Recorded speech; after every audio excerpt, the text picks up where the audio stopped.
Buongiorno, dunque ieri si è tenuta la prima assemblea dei soci di Banca Popolare di Vicenza, targata Atlante, e quindi ieri è stato eletto il nuovo consiglio di amministrazione che prevede come presidente in pectore, verrà votato poi il 13 di luglio dal CDA, Mion, e il nuovo presidente, il nuovo vicepresidente sarà Bragantini. Il nuovo CDA è composto da 11 persone di alto profilo, tutti non di Vicenza, e questo è un ottimo dato, anzi quasi tutti non sono veneti, e questo è anche un ottimo dato, perché vuol dire che non si farà più mescolanza tra il territorio e gli amici del territorio, quelli che prendevano soldi dalla banca, ricevono favori, eccetera. Speriamo che questo nuovo corso inizi subito e bene. Myong, il nuovo presidente in pectore, ha detto che ci vorranno anni per riportare la banca in territorio positivo. Sono perfettamente d'accordo. Io dico almeno 5 anni.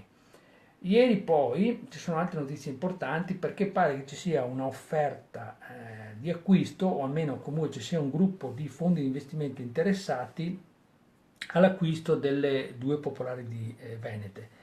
E è una cordata fatta da 4 fondi americani, di cui uno è un fondo speculativo.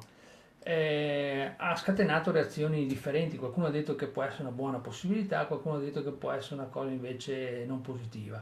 Io credo che questa proposta sia una proposta fatta da fondi che hanno una ottica meramente speculativa, cioè andare a comprare soprattutto i crediti deteriorati per poi rivenderli a un prezzo superiore o cercare di recuperare un prezzo superiore. Non credo che abbiano un grande interesse al rilancio della banca e non so neanche se abbiano un know-how direttamente riconducibile alla ristrutturazione delle due banche. Quindi mi riservo di un giudizio, ma in prima battuta non è molto positivo questo giudizio. Serve altro, cioè serve un istituto bancario che compri queste due banche. Possibilmente non si deve fare un'unione di queste due banche perché altrimenti vuol dire perdere un sacco di fidi, un sacco di posti di lavoro, un sacco di sportelli, e le valorizzi.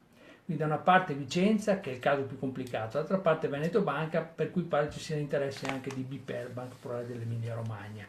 Ecco, noi speriamo che in tempi rapidi si chiarisca anche questo punto. L'altra notizia del giorno: l'8 di agosto ci sarà anche l'assemblea di Veneto Banca che nominerà il nuovo CDA targato Atlante. È stato anticipato rispetto a settembre, comunque è una buona cosa perché Atlante ha fretta di entrare nelle due banche e ragionare sul futuro delle due banche stesse, ristrutturandole.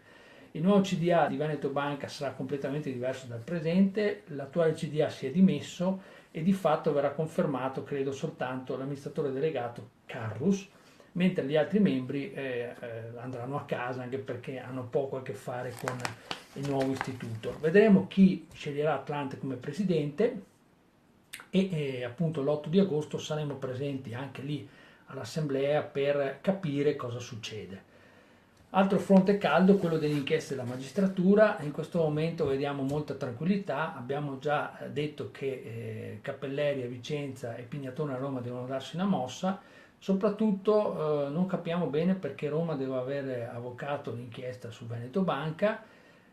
Pare quindi che stia soltanto indagando per ostacolo alla vigilanza e non per altri capi di imputazione, mentre per Vicenza sembra si stia andando anche in altre direzioni. È importante che si faccia giustizia, l'abbiamo già detto un sacco di volte. Comunque sia, noi prepariamo per il mese di settembre altre azioni con la procura e sicuramente faremo molta pressione perché le indagini vadano avanti. È tempo di lavorare su due fronti: da una parte il recupero dei soldi dei soci, o almeno tentare di recuperare quanto più possibile con l'arbitrato che noi stiamo spingendo molto in queste settimane.